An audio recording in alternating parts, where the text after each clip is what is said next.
Bienvenido a YOLO Camotes, videos de temas de interés general. Indudablemente, en más de una ocasión, hemos escuchado o usado el término té por ocho, ello para referirnos a una persona que gusta de ser amante del buen o del mal vino en exceso, o que se encuentra también en evidente estado de ebriedad. Pero esta palabra, que muchos conocemos desde siempre o casi siempre, se usa principalmente, si no que exclusivamente, en México. Y esta tuvo un curioso origen. Hoy deseo hablarles un poco de ello. Es por eso que YOLO Camotes tiene el placer de traerles el día de hoy los té por ochos, el remedio perfecto para la cruda. Las pulgas de oro. Durante el Porfiriato, el pulque era el amo supremo de las cantinas, aunque ya la cerveza comenzaba a tomar preferencia entre los paladares de los mexicanos. Era común que muchos amantes de esa agüita que ataranta, es decir, del alcohol, ahogaran sus penas y celebraran sus triunfos perdiéndose en el alcohol, tomando unas copas de más o de mucho más, amanecieran tirados en alguna esquina de la Ciudad de México o del resto del país, y si lograban llegar a sus casas, despertaran con un dolor de cabeza que parecía que ésta les iba a explotar.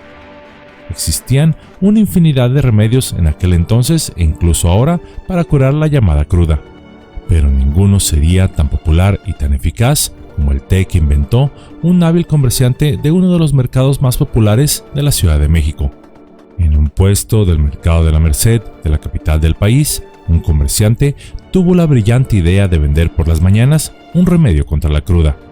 Este era un té elaborado con canela y naranja, el cual pregonaba como la cura perfecta para la cruda, y parecía funcionar. Quienes la bebían, de repente, parecía que se les quitaba esa fea resaca. Pero, ¿cuál era el remedio mágico?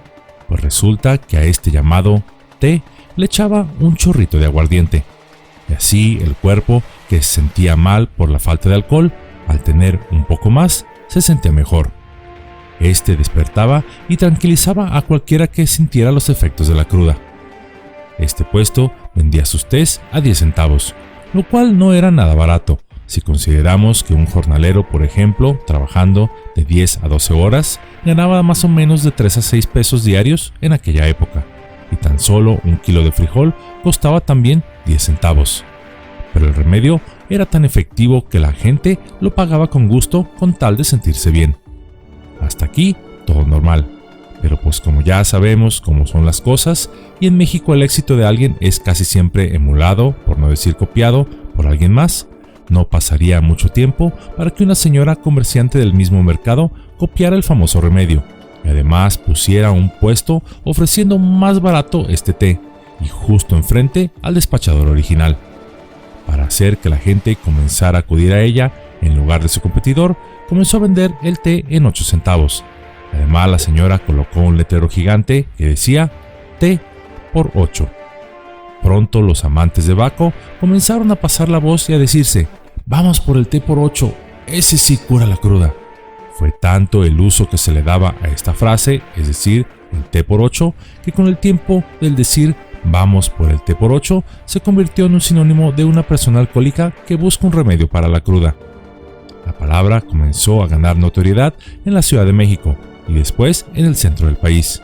Pero esta palabra lograría cimentarse en el resto del país a mediados de los años 70 del siglo XX, con la película mexicana de Chin Chin, el té por 8. Esta película narraba la historia de un joven que se volvía adicto a la té por ocho, una bebida alcohólica con sabor a tamarindo. También en el año de 1989 fue presentada otra película mexicana con el nombre El vampiro té por ocho, donde se narraba la historia de manera cómica de 3 científicos mexicanos que descubrían un vampiro al que decidían enviar al espacio para destruirlo, pero su nave se desviaba y caía en la Ciudad de México, donde el vampiro, estelarizado por Pedro Weber Chatanuga, se unía a un grupo de alcohólicos que le enseñaban a sobrevivir en la Ciudad de México. Entre la película y los puestos del mercado de la Merced, el término acabaría por ser un sinónimo de borracho. Por cierto, té por 8 es una palabra incluyente, pues se puede usar de manera indistinta para un hombre que para una mujer, aunque hay quienes prefieren decir té por ocho para referirse a las damas pasadas en alcohol. También esta palabra hace referencia a los alcohólicos que se encuentran en las calles, casi siempre con una botella en la mano. Otro significado popular de esta misma palabra es aquel que se usa para referirse a una persona que no tiene ocupación ni domicilio fijo. Algunos teporochos defienden su vicio de manera cómica, diciendo que a ver, ¿por qué si cuando tomamos alcohol la gente nos dice alcohólicos? Pero cuando nos ven tomando Fanta, no veo a nadie que nos diga fantásticos. Cierro la cómica cita. Pero fuera de esta cómica defensa, el alcoholismo es un asunto serio. No es una adicción, sino una enfermedad. Una enfermedad que, a pesar de lo que se diga, históricamente ha destruido a muchas familias, y la cual no puede enfrentarse sola, sino que necesita de rendirse a la voluntad de uno mismo hacia otra persona o algo superior. México, por desgracia, es el tercer país de América con el mayor número de muertes por consumo de bebidas alcohólicas, principalmente personas adultas. Cada año, casi 30,000 personas en México pierden la vida por este motivo. 30,000 sueños y esperanzas se desvanecen por culpa de esta bebida. Contrario a lo que nos hayan hecho creer, en realidad no existe el beber alcohol de manera responsable. Y esto no lo digo yo, sino un sinnúmero de expertos y científicos están de acuerdo en ello. Pues aun cuando se beba dentro de los límites legales, la ingesta de alcohol tiene consecuencias inmediatas en nuestro cuerpo y que van desde cambios en el comportamiento, la violencia, hasta accidentes de tráfico y algunos de manera mortal. Y claro, a la larga el exceso lleva enfermedades como el cáncer, incluso hasta suicidios. El alcoholismo es un problema cultural.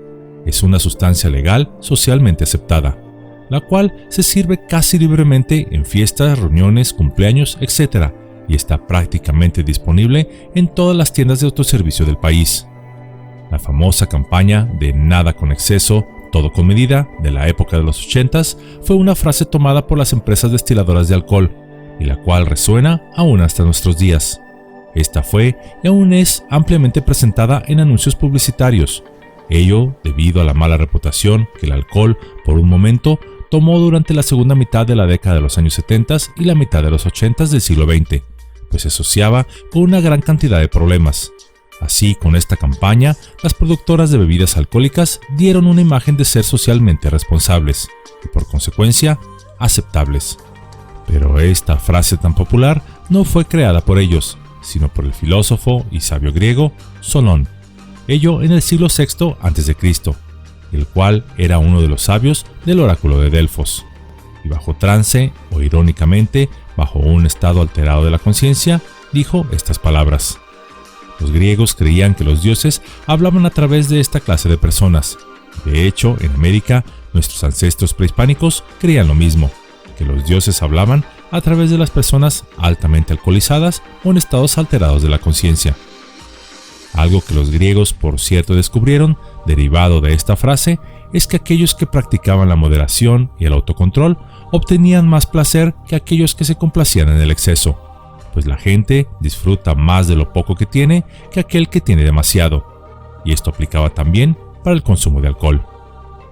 Esta frase, en realidad, y según Solón, nos invita a conocernos a nosotros mismos, porque lo que es bueno para nosotros puede ser malo para otros, por lo que vamos adquiriendo sabiduría a través de la experiencia. El mismo Solón alguna vez dijo, bajo trance, la gente rica sin sabiduría son como borregos con pulgas de oro. Cierro la cita. Cada uno de nosotros decide qué hacer con su vida y también con su destino. El tomar o no alcohol, el convertirnos en teporochos o no, es una decisión personal, aunque muchas veces, debido al exceso y al vicio, infringimos y cambiamos el destino de otros. Ello mientras las empresas productoras de este líquido, al mismo tiempo, se hacen inmensamente ricas promoviendo el vicio de los demás, aunque digan que nada con exceso, todo con medida. Estas empresas saben muy bien que la naturaleza humana tiende siempre a los extremos. Se dice que el vicio es un monstruo de aspecto tan horrendo que para ser rechazado basta tan solo con ser visto. No obstante, cuando éste se ve a menudo, nos familiarizamos con su rostro. Primero lo toleramos, después nos compadecemos y finalmente lo aceptamos y hacemos parte de nuestras vidas. En el proceso de descubrir quiénes somos, comienza con saber quiénes no deseamos ser. El alcohol quizá pueda por un momento enmascarar nuestros problemas, hacernos sentir en ambiente, entre comillas, y darnos felicidad temporal. Pero al siguiente día, la realidad tocará la puerta y no habrá 3x8 que nos puedan ocultar de nosotros mismos y de los demás.